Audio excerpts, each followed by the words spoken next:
কালি ৰাতি গছ এজোপা মোৰ ঘৰলৈ পলাই আহিছে। কবি নীলিম কুমাৰ। কালি ৰাতি গছ এজোপা মোৰ ঘৰলৈ পলাই আহিছে। কবিতাটোৰ শিৰোনাম কবি নীলিম কুমাৰ। কালি ৰাতি এজোপা গছ মোৰ ঘৰলৈ পলাই আহিছে। মাজ ৰাতি মোৰ ঘৰৰ দুৱাৰত বহু সময় টুকুৰিয়াইছিল গছজোপা। দুৱাৰ খুলি দেখিছিলোঁ এজোপা গছ ভয়ত কঁপি কঁপি মোৰ ঘৰৰ দুৱাৰ মুখত ৰৈ আছে। দুৱাৰ খোলাৰ লগে লগেই কঁপি কঁপি তৎক্ষণাত ভিতৰলৈ সোমাই আছিল গছজোপা। মই গছজোপা ক'লো, বহা, ড্ৰয়িং ৰুমতে বহা। নাই নাই, গছজোপাই ড্ৰয়িং ৰুমত বহিবলৈ ভয় কৰিছে। পোনে পোনে মোৰ ঘৰৰ ভিতৰলৈ সোমাই আহিল। মোৰ ভিতৰৰ ৰুমলৈ সোমাই আহিছে গছজোপা আৰু মোৰ বিচনাৰ তললৈ ভুমুকি মাৰি চাইছে। গছ কটা মানুহে বিচাৰি আহিলে লুকাব পৰা যাব নাই। গছজোপাই উচুপি উচুপি কৈছে, মই দীঘলী পুখুৰীৰ পাৰৰ পৰা পলাই আহিছো।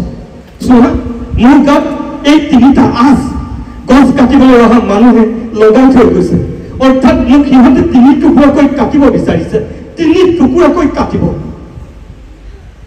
মোৰ কাষৰ গছজোপাও সিহঁতে মোৰ চকুৰ সন্মুখতেই 3 টুকুৰাকৈ কাটিছিল। কি যে চিৎকাৰ কৰি উঠিছিল গছজোপাই।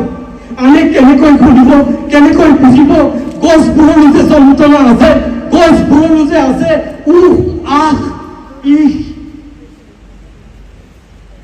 গছজোপাই ভেকুৰি ভেকুৰি ক'লে, এইবাৰ মোৰ ভাল।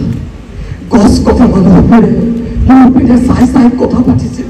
মোক 3 টুকুৰা কৰিব নে 4 টুকুৰা কৰিব। এয়া মোৰ গাত 3টা আঁচুৰ। ভয়ত ফুচফুচাই গছজোপাই কৈছে, এয়া মই আন্ধাৰত অকণমান সুযোগ পাই তোমাৰ ঘৰলৈ পলাই আহিছো। তুমি মোক বচাব পাৰিবানে? মোৰতো আৰু কোনো আশ্ৰয় নাই। চৌদিশে দেখোন গছ কটা মানুহ, গছ কটা মানুহ। তোমালোকে গছ নকটা মানুহবোৰে গছ কটা মানুহৰ পৰা বচাব পাৰিবনে মোক? তোমালোক কোন শক্তিশালী, গছ নকটা মানুহবোৰ নে গছ কটা মানুহবোৰ? তোমালোক গছ নকটা মানুহবোৰে মোক বচাব পাৰিবনে? পাৰিবনে? পাৰিবনে?